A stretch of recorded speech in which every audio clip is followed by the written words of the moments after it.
Merhaba. Today we are making Turkish börek, B-R-E-K. Börek is the general term that we use for phyllo dough dishes that have savory fillings in them. And today we will be using mostly greens with some feta cheese, but you can make börek with ground beef or boiled potatoes, green lentils, or different vegetables as well. Since this is our first börek episode together, we will be using packaged phyllo dough. And the particular brand that I'm using is Athens phyllo dough. They do have nice thin phyllo doughs.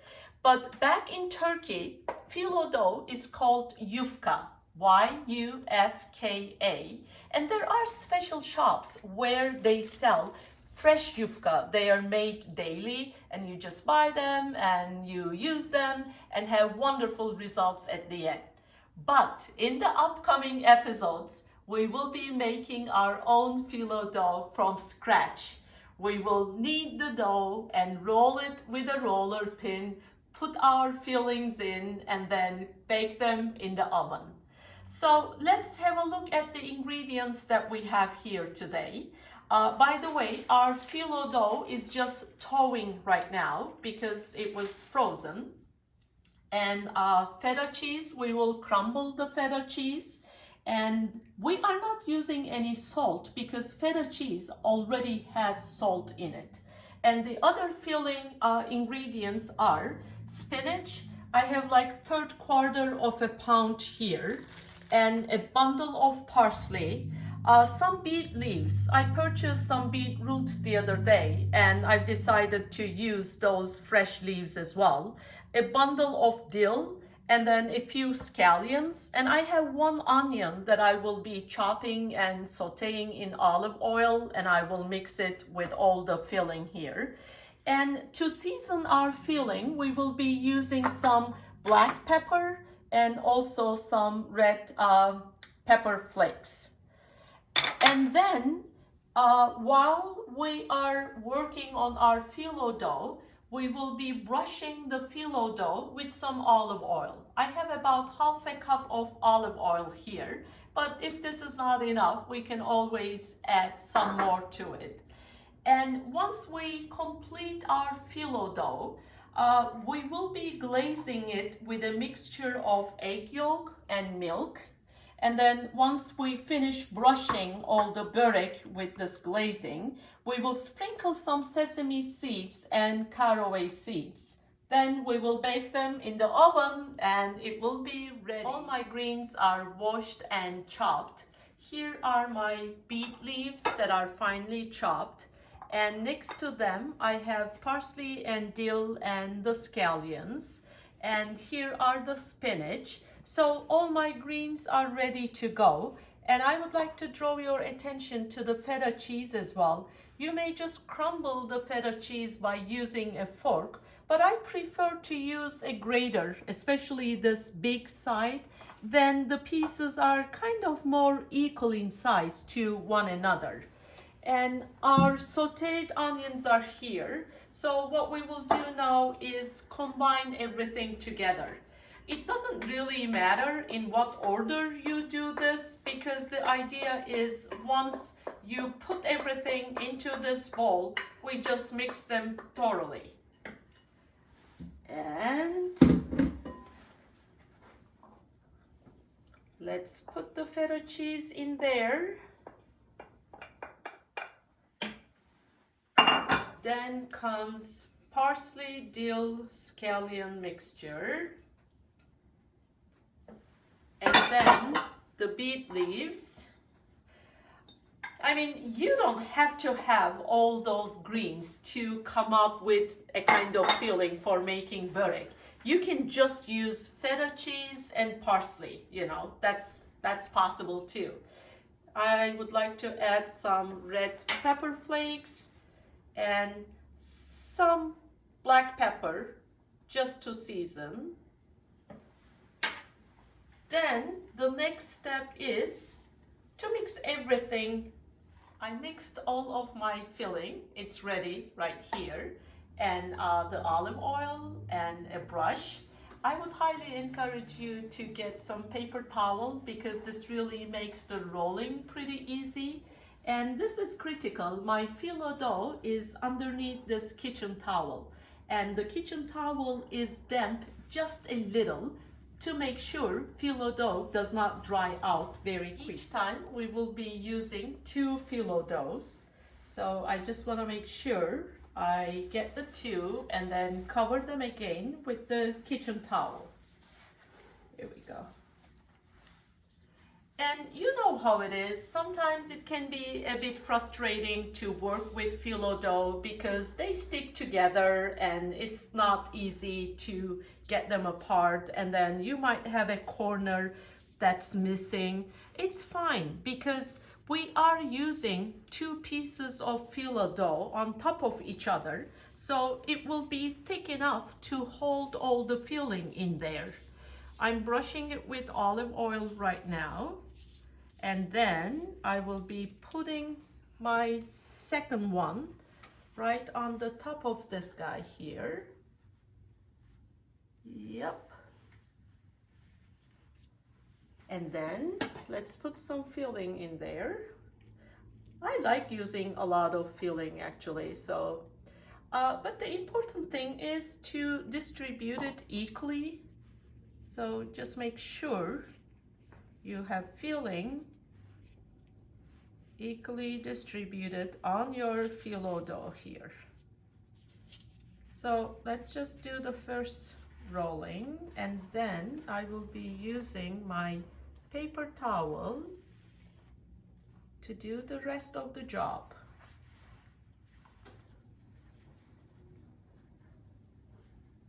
My first tray is ready to go. I'm just mixing my egg yolk and milk here, and I will put it on the börek with a brush.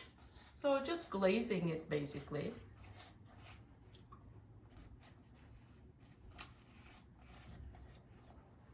And then as soon as I finish glazing, I will be putting some sesame seeds and caraway seeds on them.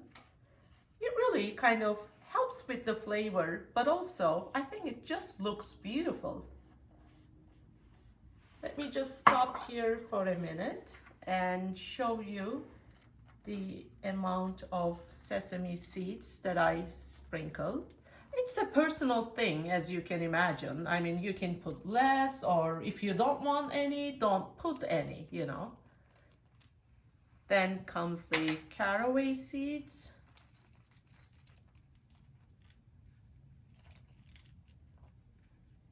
Okay. I will be completing the rest in a minute, and then I will put them into the oven. I have been heating the oven at 350 Fahrenheit. That's roughly 177 Celsius.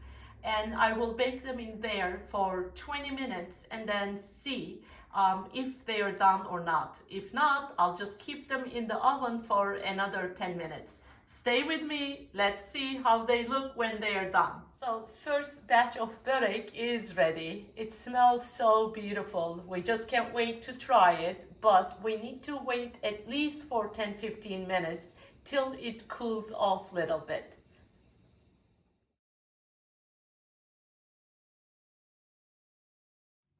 Our börek is baking in the oven. My husband Bart and I were having a conversation on something. He suddenly turns to me and he says, "Çay nerede?" Which means, where is tea in Turkish? He is absolutely right. We love having tea with our börek. So, you know, change of plans, and we decided to make some Turkish tea last minute. In order to make good quality, fine, tasty Turkish tea, you need to use tea leaves. We don't really like the flavor of the tea bags, so I will be using the tea leaves. And the second thing is, quality and the flavor of the water you will use is also very important, because that gives a nice color and a nice flavor to the tea. So I will be using some spring water for that purpose. And we love using our traditional teapots. As you see, they come in 2 pieces. This is the part where I will be pouring the water in a minute. And this is the section where we will be putting the tea leaves later on. So roughly, I will be putting about 1 liter of spring water in here. This is not critical at all, because if you need more water, you can always add more to it. But for 2 of us tonight, this should be enough amount of water to get started. As soon as our water starts boiling, we will meet again. Our water has just started to boil, so I will be adding the tea leaves into the teapot here. This is a teaspoon, and I will be putting about 4 spoons. This will give us like at least 10 glasses of tea. Here we go. So what I like is just to wash the tea leaves first. And my sister, for example, she doesn't like me using hot water for washing the tea leaves. She washes the tea leaves with cold water. I don't think it's that critical. So I'm just adding some of this hot water into my teapot. And then I will put it on the top here, and I will just add a little bit more spring water to the bottom part, just in case if we decide to have a few extra glasses of tea. So this will go back to the stove now, and in about 10 to 15 minutes, it will be ready to be enjoyed. Our tea has finished steeping and it is ready to be served. You know, sweetie, I hate to interrupt, but this stuff smells so good.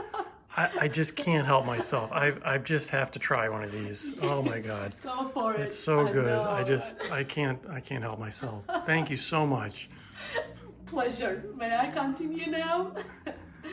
So the nice thing about having tea in 2 pots is some people like their tea stronger than the others. So having the tea leaves separately on the teapot than the bottom water part enables you to come up with the right amount of strength for each person.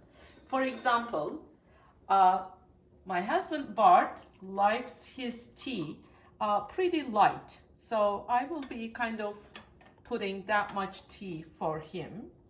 And I like mine stronger, so this is good. And then we will fill the rest with hot water, hot boiling water. But we don't go all the way to the top. Because this is like really hot, you have to have enough space to hold the tea glass, and also enough space for your lips to enjoy your tea. While we are enjoying our tea, I will be putting this back on the stove on very low heat, just to keep it hot and waiting for us.